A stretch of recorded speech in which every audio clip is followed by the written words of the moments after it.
서울 강남구 대치동의 3층 단독주택.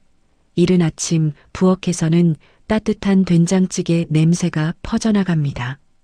서연이는 오전 7시부터 가족들의 아침 식사를 준비하고 있었어요.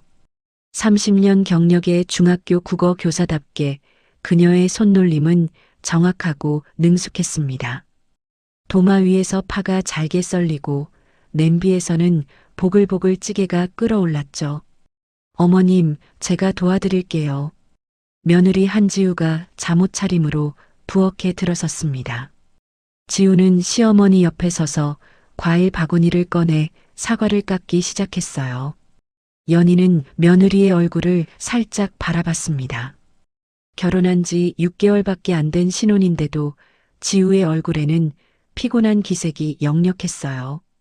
지우야, 요즘 갤러리 일이 많이 힘드니? 아니에요. 괜찮아요. 지우가 환하게 웃으며 대답했지만 연희는 뭔가 어색함을 느꼈습니다. 바로 그때 지우가 사과를 깎던 손을 멈췄어요. 연희의 시선이 며느리의 손목으로 향했습니다. 하얀 피부 위에 붉은 자국이 선명하게 남아 있었어요. 그거 어디 다쳤니? 연희가 조심스럽게 물었습니다. 지우는 재빨리 소매를 내리며 웃음을 지었어요. 이거요? 어제 갤러리에서 작품 설치하다가 살짝 긁혔어요. 괜찮아요. 그 순간 거실 계단에서 발소리가 들렸습니다. 엄마, 나 오늘 일찍 나가야 돼. 아들 준석이 정장을 말끔하게 차려입고 내려왔어요. 대형 로펌의 변호사답게 그의 모습은 언제나 단정했습니다. 준석은 식탁에 앉자마자 서둘러 밥을 떠먹기 시작했어요. 여보, 아침은 천천히 먹어야지. 지우가 남편에게 물을 건네며 말했습니다. 하지만 준석은 시계를 보며 고개를 저었어요. 오늘 9시에 중요한 미팅이 있어. 미안. 5분도 채 안 돼서 준석은 아침을 해치우고 현관으로 향했습니다. 연희는 아들의 뒷모습을 바라보며 작은 한숨을 내쉬었어요. 그때 위층에서 또 다른 발소리가 들렸습니다. 남편 서태수가 기지개를 켜며 천천히 계단을 내려왔어요. 평소보다 30분이나 늦은 시간이었습니다. 아니, 여보, 오늘 회사 안 가요? 연희가 물었습니다. 태수는 나른한 표정으로 식탁에 앉았어요. 오늘 오전엔 일정이 없어서 천천히 가려고. 연희는 남편의 얼굴을 유심히 살폈습니다. 눈가에 다크서클이 짙게 내려앉아 있었고 피부는 유난히 푸석해 보였어요. 최근 몇 주간 남편은 계속 이렇게 피곤한 모습이었습니다. 식탁에 앉은 태수와 지우, 두 사람은 서로 눈을 마주치지 않았어요. 연희는 그 어색한 공기를 감지했습니다. 지우는 자꾸만 시아버지를 피하는 듯한 시선으로 접시만 바라봤어요. 태수는 묵묵히 밥을 먹으며 휴대폰만 들여다봤습니다. 잘 먹겠습니다. 지우가 먼저 자리에서 일어났어요. 벌써? 천천히 먹어도 되는데. 연희가 말했지만 지우는 갤러리에 일찍 가야 한다며 서둘러 2층으로 올라갔습니다. 30분 후 지우가 단정한 옷차림으로 현관을 나섰어요. 태수도 곧이어 회사에 간다며 집을 나갔습니다. 연희는 혼자 남은 식탁을 정리하며 설거지를 시작했어요. 그녀는 싱크대에 쌓인 그릇들을 씻으면서 문득 이상한 느낌이 들었습니다. 뭔가 집안의 공기가 예전과 달라진 것 같았어요. 연희는 2층으로 올라가 빨랫감을 모으기 시작했습니다. 세탁실에서 남편의 와이셔츠를 집어들었어요. 하얀 칼라 부분을 확인하던 연희의 손이 멈췄습니다. 칼라 안쪽에 베이지색 파운데이션 자국이 선명하게 묻어 있었어요. 연희는 천천히 그 자국을 손가락으로 문질렀습니다. 자신이 쓰는 화장품과는 색이 달랐어요. 심장이 조금 빠르게 뛰기 시작했습니다. 연희는 고개를 저으며 스스로를 다독였어요. 설마, 아니겠지. 하지만 그날 밤 연희는 잠을 이루지 못했습니다. 새벽 2시 그녀는 화장실을 가려고 침대에서 일어났어요. 복도를 지나 계단을 내려가는데 1층에서 희미한 불빛이 새어나왔습니다. 연희는 조심스럽게 계단을 내려갔어요. 불빛은 서재에서 나오고 있었습니다. 문틈 사이로 안을 들여다본 연희는 숨이 멎는 듯한 광경을 목격했어요. 남편 태수와 며느리 지우가 소파에 나란히 앉아 있었습니다. 두 사람은 서류를 펼쳐놓고 무언가를 속삭이고 있었어요. 태수의 손이 지우의 어깨에 살짝 닿았습니다. 지우는 고개를 돌려 태수를 바라봤어요. 연희는 더 이상 보지 못하고 재빨리 몸을 돌렸습니다. 심장이 미친 듯이 뛰었어요. 그녀는 최대한 소리 내지 않으려 애쓰며 계단을 올라갔습니다. 침실로 돌아온 연희는 침대 끝에 털썩 주저앉았어요. 손이 떨렸습니다. 연희는 다음 날부터 평소보다 1시간 일찍 일어나기 시작했습니다. 새벽 5시 30분, 아직 어둠이 가시지 않은 시간이었어요. 그녀는 조용히 집안 곳곳을 살피며 작은 변화들을 관찰했습니다. 1층 서재 소파 쿠션이 평소와 다르게 놓여 있었어요. 탁자 위에는 와인 잔이 2개 놓여 있었습니다. 연희는 잔을 들어 냄새를 맡았어요. 어젯밤에 마신 흔적이 분명했습니다. 그녀는 아무렇지 않은 척 잔을 설거지하고 제자리에 놓았어요. 월요일, 화요일, 수요일이 지나갔습니다. 연희는 매일 남편과 며느리의 동선을 머릿속에 기록했어요. 목요일 저녁 6시 준석에게서 전화가 걸려왔습니다. 엄마, 나 오늘 야근해야 돼. 대형 소송건이라 밤 늦게 들어갈 것 같아. 연희는 평소처럼 대답했어요. 그래, 알았다. 힘내고 저녁은 챙겨 먹어라. 하지만 그녀의 손은 휴대폰을 꽉 쥐고 있었습니다. 저녁 7시 식탁에는 3사람만 앉았어요. 연희가 준비한 저녁 식사는 평소와 다름없이 정성스러웠습니다. 태수는 묵묵히 밥을 먹으며 텔레비전 뉴스를 봤어요. 지우는 스마트폰을 만지작거리며 식사에 집중하지 못했습니다. 지우야, 밥 먹을 때는 핸드폰 좀 놓으렴. 연희가 부드럽게 말했어요. 지우는 화들짝 놀라며 핸드폰을 내려놓았습니다.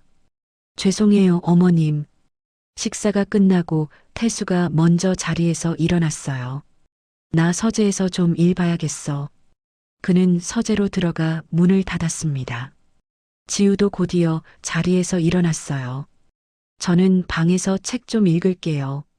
연희는 고개를 끄덕이며 두 사람을 지켜봤습니다.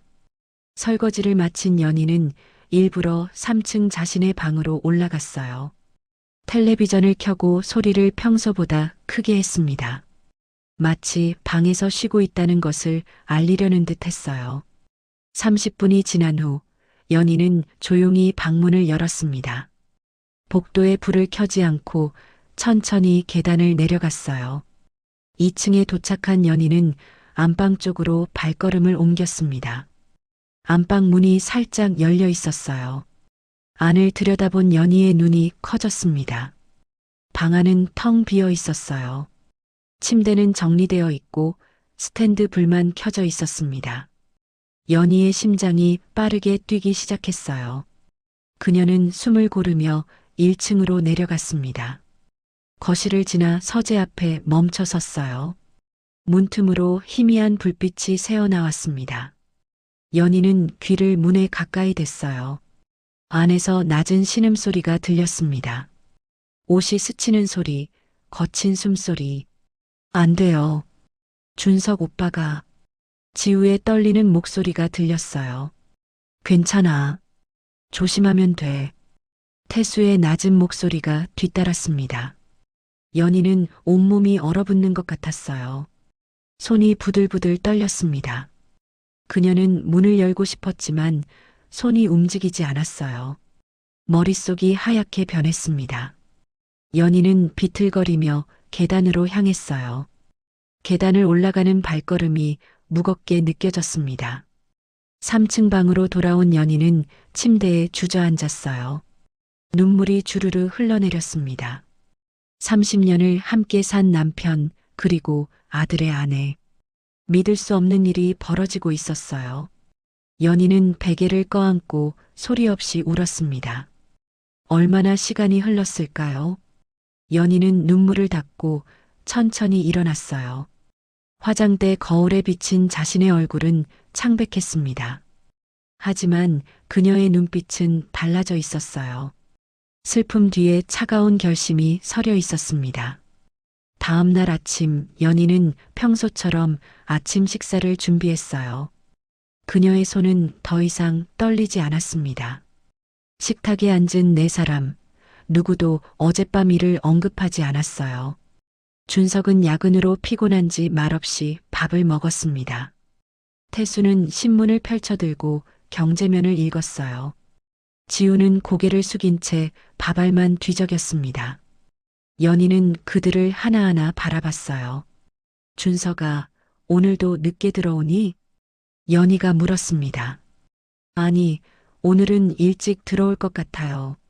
준석이 대답했어요. 태수가 잠깐 손을 멈추고 지우를 힐끗 봤습니다.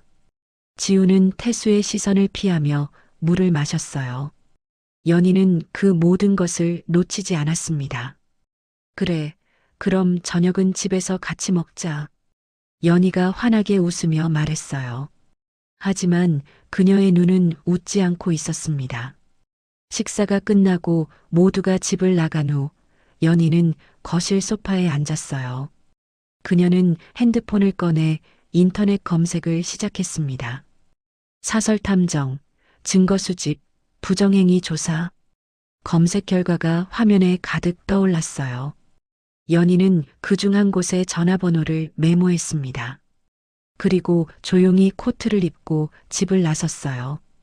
강남역 3번 출구 근처 오래된 6층 건물 4층에 그 사무소가 있었습니다. 문패에는 김철민 조사사무소라고 쓰여 있었어요. 연희는 문 앞에서 잠시 망설였습니다. 이 문을 열고 들어가는 순간 돌이킬 수 없다는 것을 알고 있었어요. 그녀는 깊게 숨을 들이마시고 초인종을 눌렀습니다. 들어오세요. 낮은 남자 목소리가 들렸어요. 사무실 안은 생각보다 깔끔했습니다. 책장에는 법률 서적들이 빼곡히 꽂혀 있었고 벽에는 각종 자격증이 걸려 있었어요. 책상 뒤에 앉은 50대 중반의 남자가 연희를 맞이했습니다. 안녕하십니까? 김철민입니다. 편하게 앉으세요. 연희는 조심스럽게 의자에 앉았어요. 저는 서연이라고 합니다. 목소리가 떨렸습니다. 김철민은 물 한 잔을 건네며 부드럽게 말했어요. 천천히 말씀하셔도 됩니다. 여긴 다들 비슷한 사연으로 오시거든요. 연희는 물을 한 모금 마시고 입을 열었습니다. 제 남편과 며느리가. 더 이상 말이 나오지 않았어요. 김철민은 고개를 끄덕이며 메모지를 꺼냈습니다. 일단 상황을 정리해 드리죠. 남편분과 며느리분 사이에 부적절한 관계가 의심된다는 말씀이시죠? 연희는 고개를 숙이며 대답했어요. 네. 며칠 전에 직접 봤어요. 서재에서 둘이. 김철민은 차분하게 질문을 이어갔습니다. 며느리분은 결혼한 지 얼마나 되셨나요? 6개월 됐어요. 제 아들과 같은 집에 거주하시나요? 네, 3층짜리 단독주택에 함께 살고 있어요. 김철민은 꼼꼼하게 메모를 했습니다. 남편분의 직업과 일상 패턴을 알려주시겠어요? 연희는 남편의 출퇴근 시간, 회사 위치, 평소 습관들을 하나하나 설명했어요. 며느리 지우에 대한 정보도 빠짐없이 전달했습니다. 30분간의 상담이 끝나고 김철민이 말했어요. 일주일 정도 미행과 증거 수집을 진행하겠습니다. 비용은 성금 200만 원, 완료 후 300만 원입니다. 연희는 잠시 망설이다가 고개를 끄덕였습니다. 알겠습니다. 그녀는 가방에서 봉투를 꺼내 책상 위에 놓았어요. 준비해온 현금 200만 원이 들어 있었습니다. 내일부터 바로 시작하겠습니다. 아드님의 야근 스케줄을 문자로 보내주세요. 김철민이 명함을 건네며 말했어요. 연희는 명함을 받아 가방에 넣고 자리에서 일어났습니다. 꼭 확실한 증거가 필요해요. 그녀의 목소리는 떨렸지만 단호했어요. 사무실을 나선 연희는 엘리베이터에 올라탔습니다. 거울에 비친 자신의 얼굴을 보며 눈물을 참았어요. 다음 날부터 김철민의 미행이 시작됐습니다. 그는 검은색 소나타를 몰고 서씨 집 근처 골목에 차를 세워뒀어요. 조수석에는 보조조사원인 30대 여성 박미정이 함께했습니다. 오전 8시 태수가 집에서 나와 회사로 향했어요. 김철민은 적당한 거리를 두고 뒤따랐습니다. 태수는 회사에 도착해 평범하게 업무를 시작했어요. 오후 6시 퇴근 시간이었습니다. 태수는 회사 주차장에서 차를 빼 강남 방향으로 향했어요. 하지만 집으로 가는 길이 아니었습니다. 김철민은 긴장하며 계속 뒤따랐어요. 태수의 차는 청담동의 한 고급 레스토랑 앞에 멈췄습니다. 30분 후 지우가 택시에서 내려 레스토랑으로 들어갔어요. 박미정이 재빨리 카메라를 들어 두 사람이 합류하는 장면을 촬영했습니다. 식사 자리네요. 박미정이 중얼거렸어요. 1시간 후 두 사람이 레스토랑에서 나왔습니다. 태수와 지우는 나란히 걸으며 주차장으로 향했어요. 태수의 차에 함께 탄 두 사람은 다시 이동하기 시작했습니다. 목적지는 강남의 한 부티크 호텔이었어요. 김철민은 호텔 입구에서 차를 세웠습니다. 박미정이 재빨리 내려 호텔 로비로 들어갔어요. 태수와 지우는 프런트에서 체크인을 하고 있었습니다. 박미정은 멀리서 그 장면을 동영상으로 촬영했어요. 두 사람이 엘리베이터에 올라타는 모습까지 담았습니다. 들어갔네요. 1907호실입니다. 박미정이 김철민에게 문자를 보냈어요. 김철민은 차 안에서 기다리며 시간을 체크했습니다. 오후 9시 20분부터 새벽 12시 40분까지 정확히 3시간 20분이었어요. 자정이 넘어 두 사람이 호텔에서 나왔습니다. 태수의 옷차림은 들어갈 때와 달리 흐트러져 있었어요. 지우는 태수의 팔짱을 낀 채 걸었습니다.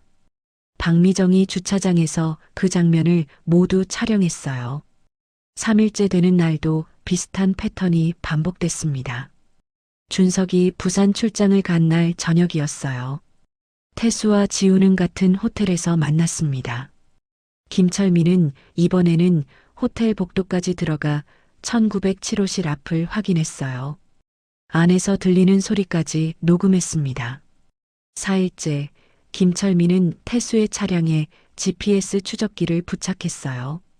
이동 경로를 실시간으로 파악하기 위해서였습니다.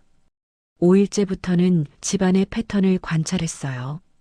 준석이 야근하는 날이면 어김없이 1층 서재 불이 늦게까지 켜져 있었습니다. 7일째 되는 날 김철민은 특수 장비를 이용해 태수 차량의 블랙박스 영상을 복구했어요. 거기에는 두 사람이 차 안에서 나누는 대화와 키스하는 장면이 담겨 있었습니다. 일주일 후 연희는 다시 사무실을 찾았어요. 김철민은 두꺼운 보고서와 USB를 그녀 앞에 놓았습니다. 총 4회의 호텔 방문, 12회의 집 안 접촉 정황을 확인했습니다. 연희는 떨리는 손으로 보고서를 펼쳤어요. 사진 한 장 한 장이 칼로 심장을 찌르는 것 같았습니다. 이 USB에는 모든 동영상과 녹음 파일이 들어 있습니다. 김철민이 조용히 말했어요. 연희는 고개를 끄덕이며 USB를 받았습니다. 감사합니다. 그녀의 목소리는 더 이상 떨리지 않았어요. 사무실을 나온 연희는 한강 둔치로 향했습니다. 벤치에 앉아 한참 동안 강물을 바라봤어요. 석양이 강물 위에 붉게 물들고 있었습니다. 연희는 가방에서 보고서를 꺼내 다시 한번 펼쳤어요. 30년 결혼 생활이 이 서류 뭉치로 끝나는 것일까요? 그녀는 눈을 감고 깊게 숨을 쉬었습니다. 그리고 천천히 일어났어요. 이제 시작이었습니다. 토요일 아침 연희는 평소보다 일찍 일어나 장을 보러 나갔습니다. 대형마트 정육 코너에서 그녀는 한우 등심을 골랐어요. 아들이 좋아하는 고기였습니다. 채소 코너에서는 싱싱한 상추와 깻잎을 샀어요. 과일 코너에서는 제철 과일들을 바구니에 담았습니다. 집으로 돌아온 연희는 주방에서 요리를 시작했어요. 된장찌개를 끓이고 나물을 무치고 생선을 구웠습니다. 그녀의 손놀림은 평소와 똑같았지만 표정은 달랐어요. 오후 5시 연희는 준석에게 전화를 걸었습니다. 준석아, 오늘 저녁 꼭 집에 와야 한다. 온 가족이 모여서 식사하자. 엄마, 무슨 일 있어요? 준석의 목소리에 걱정이 묻어났어요. 아니다. 그냥 오랜만에 같이 밥 먹고 싶어서 7시까지 와라. 연희는 단호하게 말하고 전화를 끊었습니다. 저녁 6시 30분 식탁에는 정성스럽게 차려진 음식들이 놓였어요. 고기, 찌개, 나물, 생선, 그리고 과일까지 평소보다 훨씬 풍성한 상차림이었습니다. 연희는 서재로 가서 서랍을 열었어요. 그 안에는 갈색 서류 봉투가 들어 있었습니다. 그녀는 봉투를 꺼내 식탁 옆 서랍장에 조용히 넣어뒀어요. 7시 정각 준석이 현관문을 열고 들어왔습니다. 엄마, 다녀왔습니다. 준석은 거실로 들어서며 차려진 음식을 봤어요. 우와, 오늘 무슨 날이에요? 그냥 오랜만에 준비해봤다. 어서 씻고 와라. 연희가 웃으며 말했습니다. 태수와 지우도 이미 자리에 앉아 있었어요. 준석이 씻고 나와 식탁에 앉자 네 사람이 모두 자리를 채웠습니다. 자, 그럼 시작할까요? 연희가 밝은 목소리로 말했어요. 식사가 시작됐습니다. 준석은 고기를 구우며 즐겁게 이야기했어요. 엄마, 요즘 회사에서 큰 사건 맡았는데 잘 풀릴 것 같아요. 그래, 우리 아들 유능하네. 연희가 상추를 준석의 접시에 올려줬습니다. 태수는 묵묵히 밥을 먹으며 가끔 지우를 힐끗 봤어요. 지우는 고개를 숙인 채 젓가락질만 하고 있었습니다. 20분쯤 지났을까요? 연희가 갑자기 젓가락을 내려놓았어요. 다들 식사 좀 멈춰볼래요? 그녀의 목소리 톤이 변했습니다. 준석이 이상한 기운을 느끼고 어머니를 바라봤어요. 엄마, 무슨 일 있어요? 연희는 천천히 자리에서 일어났습니다. 서랍장으로 가서 갈색 봉투를 꺼내왔어요.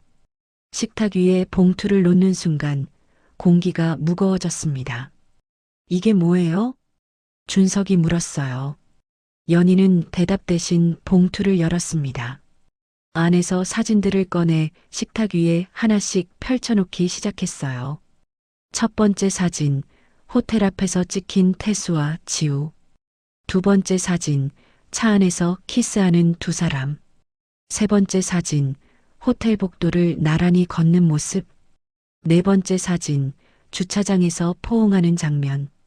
준석의 손에서 포크가 떨어졌습니다. 쨍그랑 소리가 식탁을 울렸어요. 이게 뭐예요? 준석의 목소리가 떨렸습니다. 지우는 창백한 얼굴로 고개를 숙였어요. 태수는 사진을 집어들고 뒤집어 봤습니다. 이건 오해야. 연희, 이게 무슨 짓이야? 태수의 목소리에 당황이 섞여 있었어요. 연희는 냉정하게 노트북을 가져왔습니다. 식탁 위에 펼쳐놓고 전원을 켰어요. 오해라고요? 그럼 이것도 오해인가요? 그녀가 동영상 파일을 재생했습니다. 화면에는 태수와 지우가 호텔 로비에서 체크인하는 장면이 나왔어요. 엘리베이터에 함께 타는 모습, 3시간 후 나오는 모습까지. 준석은 화면을 멍하니 바라봤습니다. 아빠, 지우야. 준석의 목소리가 갈라졌어요. 연희가 또 다른 파일을 열었습니다. 이번에는 블랙박스에서 복구한 차량 내부 영상이었어요. 조심해야 해. 준석이가 눈치채면 안 돼. 태수의 목소리가 스피커에서 흘러나왔습니다. 하지만 이러는 게 맞는 건가요? 전 준석 오빠한테 너무 미안해요. 지우의 목소리가 들렸어요. 지금 와서 무슨 소리야? 이미 시작된 일이잖아. 준석은 의자를 뒤로 밀며 벌떡 일어났습니다. 이게 정말이야? 정말 둘이. 그의 눈에 눈물이 고였어요. 지우가 떨리는 목소리로 입을 열었습니다. 오빠, 미안해요. 나도 어쩔 수가 없었어요. 어쩔 수 없었다고? 내 아내가 내 아버지랑 바람을 피워놓고? 준석이 소리쳤어요. 태수가 자리에서 일어나 아들에게 다가갔습니다. 준석아, 아빠 말 좀 들어봐. 이건 탐정이 조작한 거야. 조작이요? 이 명확한 증거들이 조작이라고요? 연희가 차가운 목소리로 끼어들었어요. 그녀는 두꺼운 조사 보고서를 식탁 위에 내려놓았습니다. 일주일간 미행한 기록입니다. 총사회의 호텔 방문, 날짜와 시간, 장소가 다 기록돼 있어요. 태수의 얼굴이 굳어졌습니다. 당신, 탐정까지 고용했어? 그럼 어떻게 해요? 내 남편이 며느리랑 부적절한 관계를 맺고 있는데? 연희의 목소리가 높아졌어요. 준석은 지우에게 다가갔습니다. 지우야, 왜 이런 짓을 한 거야? 지우는 고개를 들지 못하고 눈물만 흘렸어요. 연희가 천천히 입을 열었습니다. 지우 씨, 내일까지 이 집을 나가세요. 짐은 알아서 싸고요. 엄마. 준석이 어머니를 바라봤어요. 그리고 당신. 연희가 태수를 똑바로 쳐다봤습니다. 이혼 서류 준비하겠어요.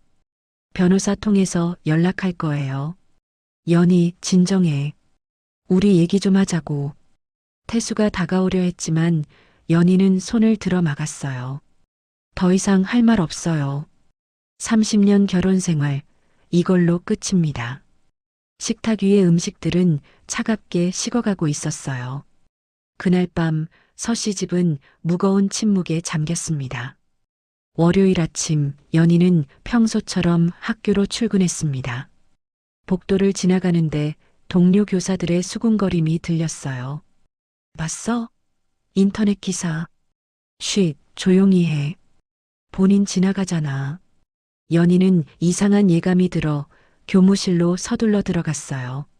책상에 앉아 컴퓨터를 켜자 여러 통의 이메일이 와 있었습니다.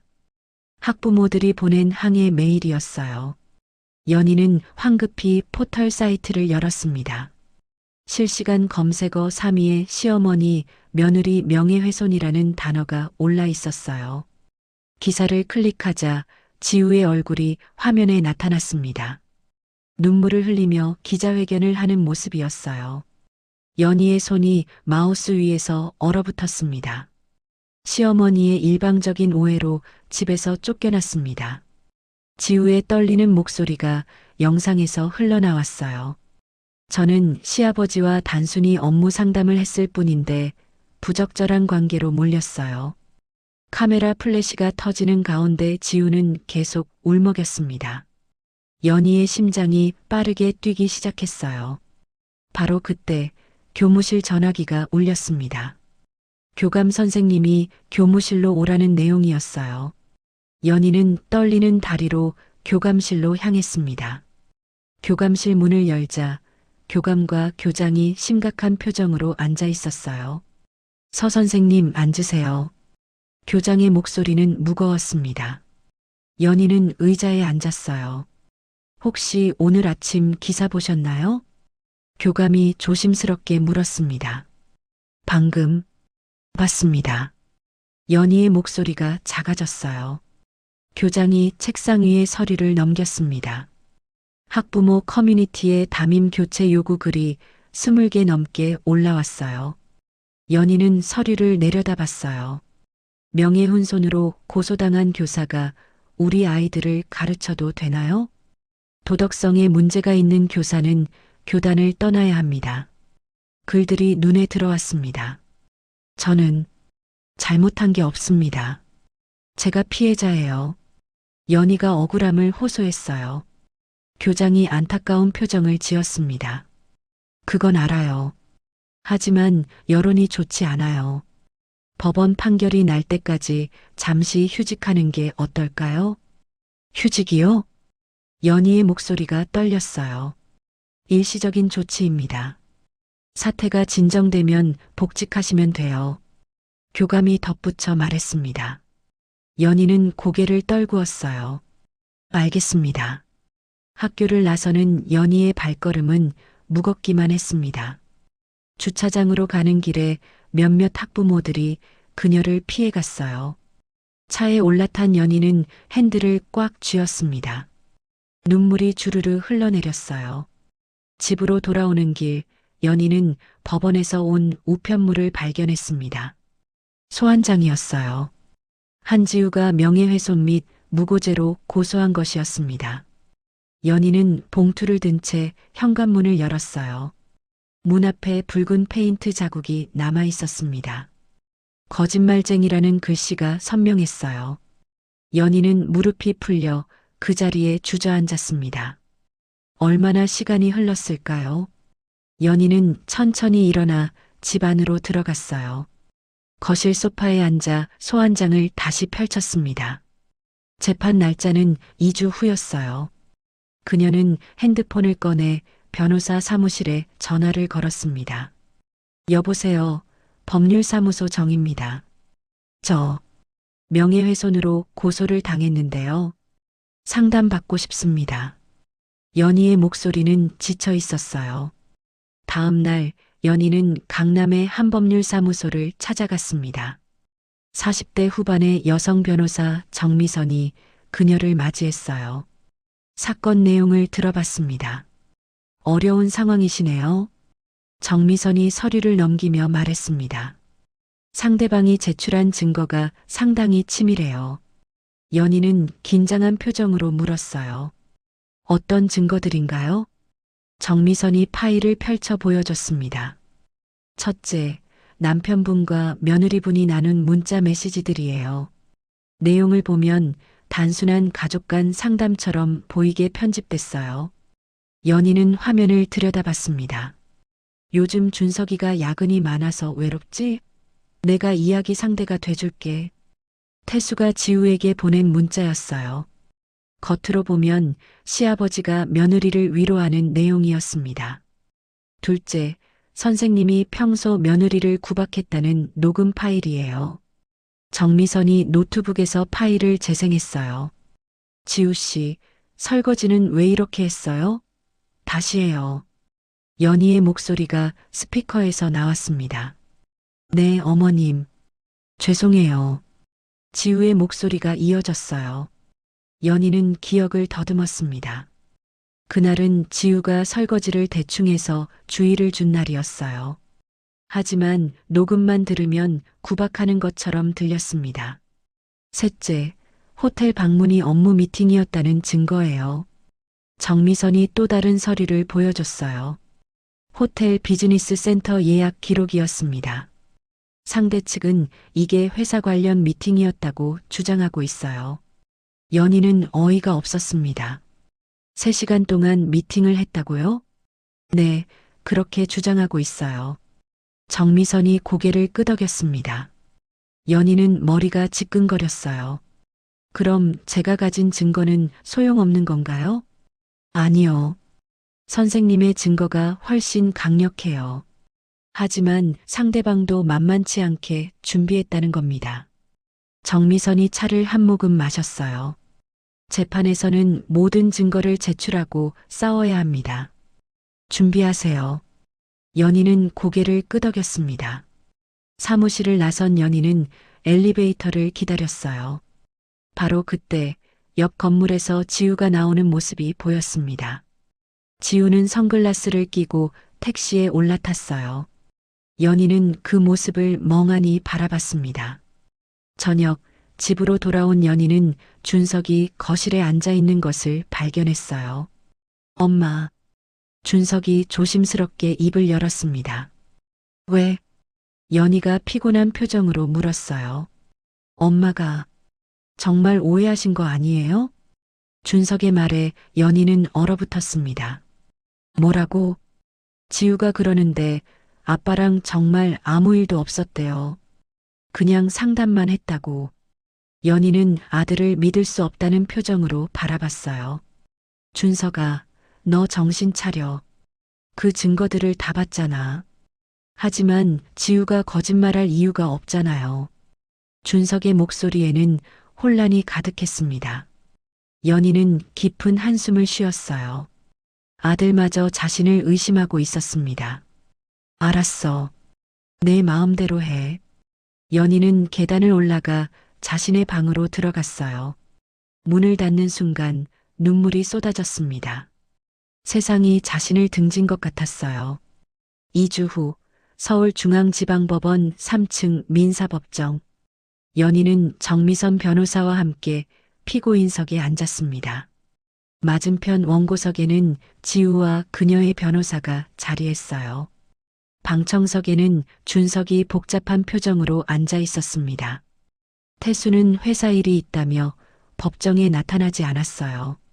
지우의 변호사가 자리에서 일어났어요. 재판장님, 피고 서연이는 아무런 근거 없이 원고를 집에서 쫓아냈습니다. 원고는 시아버지와 단순한 가족 상담을 했을 뿐인데 이를 부적절한 관계로 왜곡했습니다.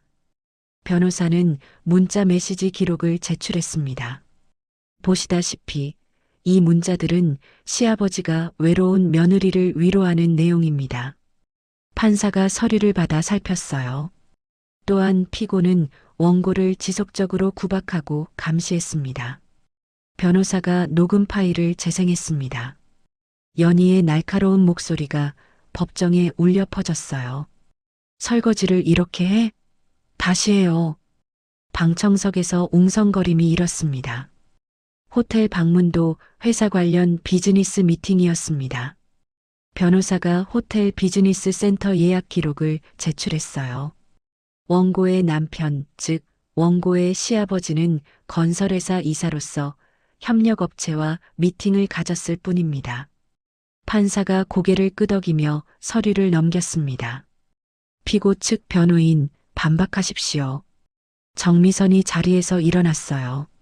재판장님, 원고 측 주장은 교묘하게 편집된 거짓입니다. 그녀는 노트북을 열어 화면을 스크린에 띄웠습니다. 이것은 사설탐정이 일주일간 미행한 기록입니다. 화면에 날짜별로 정리된 사진들이 나타났어요. 호텔 앞에서 손을 잡고 걷는 태수와 지우. 차 안에서 키스하는 모습. 주차장에서 포옹하는 장면. 방청석에서 탄성이 터져 나왔습니다. 또한 이것은 피고가 자택에 설치한 카메라 영상입니다. 정미선이 또 다른 파일을 재생했습니다. 화면에는 1층 서재 내부가 보였어요. 소파에 앉은 태수와 지우. 태수의 손이 지우의 허리를 감싸고 지우가 태수에게 기대는 모습. 곧이어 두 사람이 키스하는 장면이 나왔습니다. 재판장님, 이것은 명백한 간통 증거입니다. 정미선이 단호하게 말했어요. 지우의 변호사가 벌떡 일어났습니다. 이에 있습니다. 이 영상은 불법 촬영입니다. 배우자의 부정행위 증거 수집은 정당한 권리입니다. 정미선이 맞받아쳤어요. 판사가 의사봉을 두드렸습니다. 조용히 하십시오. 증인 신청이 있습니까? 네, 재판장님. 사설탐정 김철민을 증인으로 신청합니다. 정미선이 말했습니다. 잠시 후 김철민이 증인석에 섰어요. 증인은 어떤 방법으로 증거를 수집했습니까? 정미선이 물었습니다. 합법적인 미행과 촬영으로 수집했습니다. GPS 추적은 차량 소유주의 배우자 동의 하에 이루어졌습니다. 김철민이 대답했어요. 차량 블랙박스 영상은 어떻게 확보했습니까? 차량 소유주의 배우자가 제공했고 이는 법적으로 문제없습니다. 김철민의 증언은 명확했어요. 지우의 변호사는 더 이상 반박하지 못했습니다. 판사가 말했어요. 원고 측 추가 증거나 증언이 있습니까? 지우의 변호사는 잠시 지우와 속삭이더니 고개를 저었어요. 없습니다. 바로 그때 지우가 갑자기 증인석에서 일어났습니다. 재판장님, 제가 할 말이 있습니다. 법정이 순식간에 조용해졌어요. 판사가 고개를 들었습니다. 원고 발언하십시오. 지우는 떨리는 목소리로 입을 열었어요. 맞습니다. 저는 서태수와 관계를 가졌습니다. 준석이 벌떡 일어섰어요. 지우의 변호사는 당황한 표정으로 그녀를 말렸지만 지우는 계속 말했습니다. 하지만 그건 제 의지가 아니었어요. 연희는 놀란 표정으로 지우를 바라봤어요. 서태수가 저를 협박했습니다. 지우의 눈에 눈물이 고였습니다. 5년 전 제 아버지는 대신건설의 횡령 사건 증인이었어요. 법정이 더욱 조용해졌어요. 아버지는 30억 원 규모의 자재 횡령 사건을 목격했고 검찰 조사를 앞두고 있었습니다. 지우가 가방에서 서류를 꺼냈어요. 하지만 서태수가 아버지를 협박했어요. 증언하면 가족을 해치겠다고. 그녀는 서류를 판사에게 제출했습니다. 이건 당시 서태수가 아버지에게 보낸 문자와 녹취록입니다. 판사가 서류를 받아 살폈어요. 화면에 문자 내용이 떴습니다. 한 대표, 신중하게 생각하시오. 딸이 대학생이라고 들었는데 증언하면 어떻게 될지 알 거요. 협박성 문자들이었어요. 아버지는 그 압박을 견디지 못하고 자살했습니다. 지우의 목소리가 떨렸습니다. 연희는 충격을 받은 표정으로 입을 벌렸습니다. 저는 3년간 증거를 모았어요. 그리고 복수를 계획했습니다. 지우가 고개를 들어 준석을 바라봤어요. 준석 오빠에게 우연을 가장해 접근했어요. 결혼도 복수의 일부였습니다. 준석은 멍한 표정으로 지우를 바라봤습니다. 결혼 후 저는 서태수를 의도적으로 유혹했어요. 지우가 또 다른 서류 뭉치를 꺼냈습니다. 이건 5년 전 대신건설 횡령 사건 회계장부 사본입니다. 판사가 서류를 받았어요. 그리고 이건 제 아버지가 자살 전날 밤 저에게 남긴 유서입니다. 지우가 낡은 편지 봉투를 꺼냈습니다. 지우야, 미안하다. 아빠가 약해서 서태수 때문에 더 이상 견딜 수가 없구나. 연희는 두 손으로 입을 막았습니다.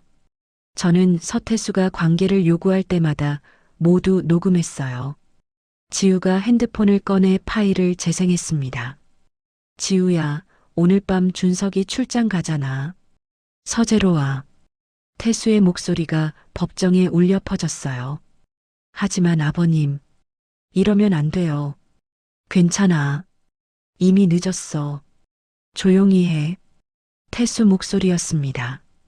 판사가 의사봉을 두드렸습니다. 검사 측, 이 사건을 추가 조사하시겠습니까? 방청석 뒤에 있던 검사가 일어났어요. 네, 재판장님. 서태수에 대한 횡령 및 협박 혐의로 즉시 수사를 시작하겠습니다. 연희는 멍하니 앉아 있었습니다. 30년간 함께 산 남편이 누구였는지 이제야 알게 된 것 같았어요. 준석은 고개를 떨구고 흐느꼈습니다. 판사가 말했어요. 이 사건은 일단 휴정하고 추가 조사 후 재개하도록 하겠습니다. 법정을 나서는 연희의 발걸음은 무거웠습니다. 복도에서 지우와 눈이 마주쳤어요. 두 사람은 말없이 서로를 바라봤습니다. 법정을 나선 연희는 복도 벤치에 털썩 주저앉았습니다. 머릿속이 복잡하게 얽혀 있었어요. 남편의 범죄, 며느리의 복수, 아들의 상처, 모든 것이 한꺼번에 무너져 내리는 기분이었습니다. 정미선 변호사가 옆에 앉았어요. 선생님, 괜찮으세요? 연희는 고개를 저었습니다. 저는 아무것도 몰랐어요. 남편이 그런 사람인 줄. 목소리가 떨렸어요. 지금은 검찰 수사를 기다려야 합니다. 남편분이 구속될 가능성이 높아요. 정미선이 조심스럽게 말했습니다. 바로 그때 복도 저편에서 준석이 걸어왔습니다. 엄마. 준석이 어머니 옆에 앉았습니다. 미안해요. 엄마를 의심했어요. 연희는 아들의 손을 잡았어요. 아니다. 내가 혼란스러운 게 당연하지. 정미선이 자리에서 일어났어요. 저는 이만 가보겠습니다. 연락드릴게요. 그녀가 떠나고 복도에는 모자만 남았습니다. 지우가 다 계획한 거였어요. 준석이 중얼거렸어요. 연희는 아들의 어깨를 감싸 안았습니다. 준석아, 넌 아무 잘못이 없어. 하지만 전 아무것도 몰랐어요. 아빠가 그런 짓을 했다는 것도, 지우 아버지가 돌아가신 것도. 준석의 목소리에 자책감이 묻어났어요. 연희도 마찬가지였습니다. 5년 전 남편이 힘들어하던 시기, 그녀는 단순히 회사 일이 어려운 줄로만 알았어요. 협력업체 대표가 자살했다는 소식도 들었지만 사업 실패 때문이라고만 생각했습니다. 우리 모두 몰랐어. 그 사람이 얼마나 무서운 사람인지. 연희가 쓴웃음을 지었어요. 3일 후 검찰은 태수를 긴급 체포했습니다. 횡령, 협박, 증거인멸 교사 혐의였어요. 연희는 텔레비전 뉴스에서 수갑을 찬 남편의 모습을 봤습니다. 기자들의 카메라 플래시 속에서 태수는 고개를 숙이고 있었어요. 횡령 혐의를 인정하십니까? 기자들의 질문이 쏟아졌지만 태수는 아무 말도 하지 않았습니다. 연희는 리모컨으로 텔레비전을 껐어요. 30년 결혼 생활이 이렇게 끝나는구나. 그녀는 거실을 둘러봤습니다. 이 집에서 함께 웃고 울고 살아온 시간들, 모두가 거짓 위에 세워진 것 같았어요. 다음 날 연희는 이혼 전문 변호사를 찾아갔습니다. 남편이 구속된 상태라면 이혼 소송은 어렵지 않을 겁니다. 변호사가 서류를 정리하며 말했어요. 재산 분할도 유리하게 진행될 것 같습니다. 연희는 고개를 끄덕였습니다. 빨리 끝냈으면 좋겠어요. 그녀의 목소리는 지쳐 있었어요. 일주일 후 검찰은 태수에 대한 구속영장을 청구했습니다. 영장실질 심사가 열린 날 연희는 법원에 가지 않았어요. 더 이상 그 사람의 얼굴을 보고 싶지 않았습니다. 대신 준석이 법원에 갔어요. 저녁에 돌아온 준석은 무거운 표정이었습니다. 영장이 발부됐어요. 아빠는 구속됐어요. 연희는 창밖을 바라봤습니다. 그래. 짧은 대답이었어요. 한 달 후 1심 공판이 시작됐습니다. 검찰은 태수에게 징역 10년을 구형했어요. 횡령 30억 원, 협박으로 인한 자살교사, 증거인멸. 죄목은 무거웠습니다. 연희는 방청석에서 재판을 지켜봤어요. 피고인석에 앉은 태수는 많이 늙어 보였습니다. 한 달 만에 머리카락이 반쯤 새었어요. 태수의 변호사가 선처를 호소했지만 소용없었습니다. 증거는 너무나 명확했어요. 재판이 끝나고 나오는데 복도에서 지우를 만났습니다. 지우도 방청석에 있었던 것 같았어요. 두 사람은 어색하게 눈을 마주쳤습니다. 어머님, 지우가 먼저 입을 열었어요. 연희는 말없이 그녀를 바라봤습니다. 준석 오빠한테 정말 미안해요. 지우의 눈가가 붉어졌어요. 저도 처음엔 복수만 생각했어요. 하지만 준석 오빠는 정말 좋은 사람이었어요. 연희는 깊게 숨을 들이마셨습니다. 당신 아버지, 미안해요. 지우는 고개를 저었어요. 어머님은 아무 잘못이 없어요. 몰랐잖아요. 그래도 내 남편이 저지른 일이에요. 연희의 목소리가 떨렸습니다. 두 사람은 한동안 말없이 서 있었어요. 지우 씨, 연희가 입을 열었습니다.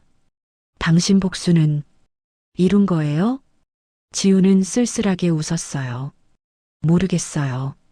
아빠는 돌아오지 않는데 이게 무슨 의미인지. 그녀의 눈에서 눈물이 흘렀습니다. 준석 오빠한테 상처만 준 것 같아요. 어머님한테도.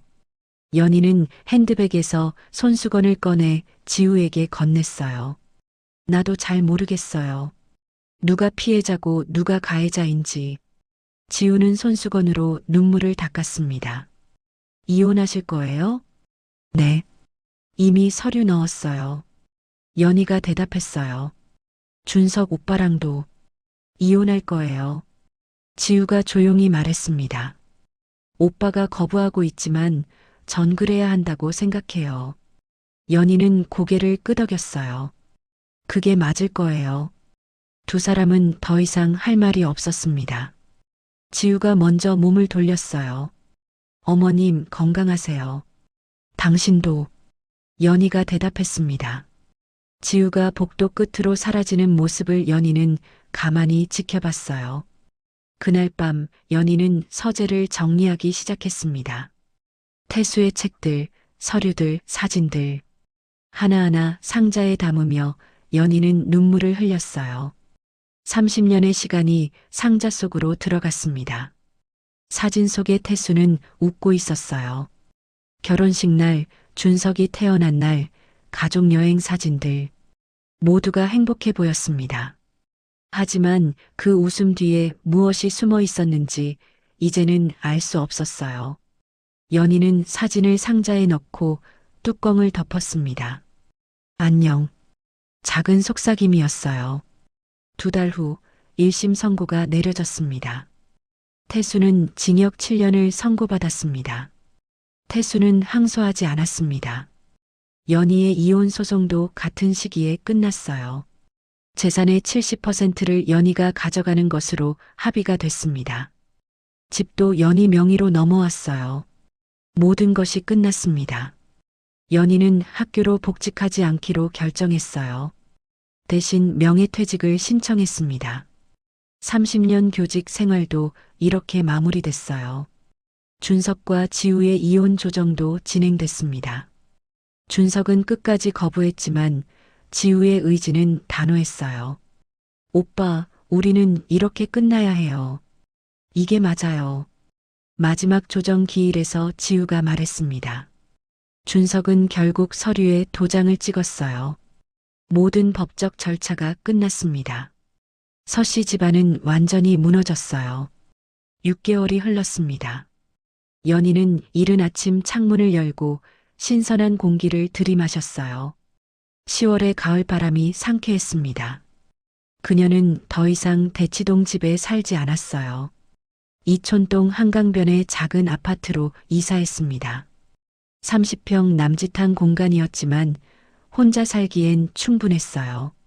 거실에는 책장이 가득했고 작은 베란다에는 화분들이 놓여 있었습니다. 연희는 커피를 내려 마시며 창밖 한강을 바라봤어요. 명예퇴직 후 그녀는 새로운 일을 시작했습니다. 망원동에 작은 북카페를 여는 준비를 하고 있었어요. 오랜 꿈이었습니다. 인테리어 공사가 다음 주면 끝난다는 연락을 받았어요. 연희는 가방을 들고 집을 나섰습니다. 한강공원을 산책하기로 했어요. 공원에는 조깅하는 사람들, 자전거 타는 사람들로 붐볐습니다. 연희는 천천히 산책로를 걸었어요. 여의도 쪽 벤치에 앉아 쉬려는데 익숙한 뒷모습이 보였습니다. 강변을 바라보며 앉아 있는 여자. 한지우였어요. 연희는 잠시 망설이다가 천천히 다가갔습니다. 지우 씨. 지우가 놀라서 고개를 돌렸어요. 어머님. 여기 앉으세요. 연희가 벤치에 앉자 침묵이 흘렀습니다. 한강물은 조용히 흐르고 있었어요. 요즘 어떻게 지내요? 연희가 먼저 입을 열었습니다. 그냥 지내고 있어요. 갤러리는 그만뒀어요. 지우의 목소리는 작았어요. 나도 새로 시작해요. 북카페를 열 거예요. 축하드려요. 지우가 작게 웃었습니다. 두 사람은 다시 침묵했어요. 준석 오빠, 잘 지내요? 지우가 조심스럽게 물었습니다. 요즘 많이 힘들어해요. 일에만 매달리더라고요. 연희가 한숨을 쉬었어요. 죄송해요. 다 제 잘못이에요. 지우의 목소리가 떨렸습니다. 연희는 고개를 저었어요. 아니에요. 잘못은 태수가 한 거예요. 당신도 피해자예요. 지우의 눈에 눈물이 고였습니다. 하지만 전 준석 오빠를 이용했어요. 연희는 가방에서 손수건을 꺼냈어요. 이거 돌려줄 기회가 없었어요. 지우는 손수건을 받아 눈물을 닦았습니다. 어머님은 저를 미워하지 않으세요? 연희는 한참을 생각했어요. 처음엔 미워했어요. 하지만 지금은 잘 모르겠어요. 연희가 하늘을 올려다봤습니다. 누가 피해자고 가해자인지 그런 건 잘 모르겠어요. 지우는 연희를 바라봤어요. 하지만 한 가지는 확실해요. 우리 모두 상처받았어요. 그리고 그 상처를 안고 살아가야 해요. 지우는 고개를 끄덕였습니다. 당신 아버지, 정말 미안해요. 연희의 목소리에 무게가 실렸어요. 어머님 잘못이 아니에요. 어머님도 몰랐잖아요. 그래도 내 남편이 저지른 일이에요. 지우는 잠시 침묵하다가 말했습니다. 전 이제 놓아주려고 해요. 복수도 미움도. 연희는 지우의 옆모습을 바라봤어요. 현명한 선택이에요. 쉽진 않을 거예요. 하지만 해야 해요. 바람이 불어와 두 사람의 머리카락을 흔들었습니다. 어머님은 북카페 이름 정하셨어요? 지우가 물었어요. 아직이에요. 새로운 아침은 어때요? 우리 모두 새로운 아침을 맞이하는 거잖아요. 연희는 그 이름을 곱씹어 봤습니다. 좋네요. 새로운 아침. 두 사람은 벤치에서 일어났어요. 잘 지내요, 지우 씨. 연희가 손을 내밀었습니다. 지우는 그 손을 잡았어요. 어머님도 건강하세요. 두 사람은 서로 다른 방향으로 걸어갔습니다. 그날 저녁 준석이 연희의 아파트를 찾아왔어요. 엄마, 저녁 먹었어요? 아직. 같이 먹자. 두 사람은 작은 식탁에 마주 앉았습니다. 엄마, 북카페 준비는 잘 되고 있어요? 준석이 물었어요. 응, 다음 주면 인테리어 끝나. 연희가 밝게 대답했습니다. 엄마가 행복해 보여서 다행이에요. 너도 이제 좀 놓아줘라. 너무 자책하지 말고. 연희가 아들의 손을 잡았어요. 오늘 지우를 만났어. 연희가 조용히 말했습니다. 준석의 손이 멈췄어요. 어땠어요? 많이 변했더라. 조금 성숙해진 것 같았어. 준석은 창밖을 바라봤습니다. 저도 가끔 생각나요. 처음 만났을 때 그 사람. 준석아, 넌 다시 행복할 수 있어. 시간이 좀 걸릴 뿐이야. 준석은 천천히 고개를 끄덕였어요. 엄마처럼 저도 새로 시작할게요. 그래, 우리 모두 새로운 아침을 맞이하는 거야. 한 달 후, 새로운 아침 북카페가 문을 열었습니다. 망원동 골목 안쪽, 햇살이 잘 드는 1층 공간이었어요. 오픈 첫날, 준석이 꽃바구니를 들고 왔습니다. 엄마, 오픈 축하해요. 고맙다, 아들. 연희는 활짝 웃었어요. 카페 안에는 책들이 가득했습니다. 창가 자리에 앉아 커피를 마시며 책을 읽는 손님들. 연희는 카운터에 서서 그 모습을 바라봤어요. 이것이 바로 그녀가 꿈꾸던 일상이었습니다. 저녁 무렵 손님들이 모두 떠나고 연희는 카페를 정리했어요. 불을 끄려는데 문이 열리는 소리가 들렸습니다. 모자를 깊이 눌러 쓴 한지우가 서 있었어요. 지우 씨, 연희가 놀라서 말했습니다. 지우는 모자를 벗으며 작은 화분을 내밀었어요. 오픈 축하드려요, 어머님. 고마워요. 들어와요. 두 사람은 창가 자리에 앉아 커피를 마셨습니다. 좋은 공간이에요. 이름도 좋고요. 지우가 카페를 둘러보며 말했어요. 당신이 지어준 이름이잖아요. 연희가 웃었습니다. 시간이 흘러 밖은 어두워졌어요. 이제 가봐야겠어요. 지우가 자리에서 일어났습니다. 가끔 놀러 와요. 지우가 문을 열고 나가려는데 연희가 불렀어요. 지우 씨, 용서는 아직 못하겠어요. 하지만 이해하려고 노력할게요. 지우의 눈에 눈물이 맺혔습니다. 감사해요, 어머님. 그것만으로도 충분해요. 지우가 골목 안쪽으로 사라졌어요.